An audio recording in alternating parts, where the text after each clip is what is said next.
I am Funeral, aka Lil Wep, aka Wall's World. I'm from DC. I've been in DC for 4 years. I've been crumping for five. I've been under weapon for five, doing my thing. And I'm from San Diego, California. Born and raised, but I've been coming out to LA doing my thing.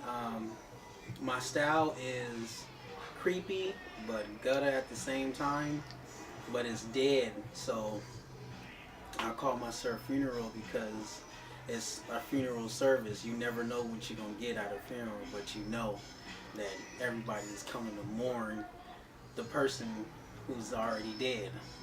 A rebel I be one day, on that track with gunplay. Outcast my whole life, so I decide to spit like Andre. Beef is on my entree, gin and juice, that's Bombay. Driving fast the wrong way, I swear life is like a one-way. Pussy on the Sunday, fitness on the Monday. My new crib came with feng shui in my closet's like a runway. Come be my fiance, she fucked me in the Hyundai. My rooftop got a lounge, just sit around and watch her sunbathe. Dinner date for 1K, shopping date for 2K. Bougie ass bitch made me wait the fuck for 2 days. Finally got the 2 day. Swear to God my mood changed. Top off like toupees. Drive off touche. Yeah, my mouth is full of gold and I'm a city boy. And my outfit was in vogue. I'm a pretty boy. Bounce boy. Flocko tell him holla at a nigga G. Riding on my enemies. It's my ghetto symphony.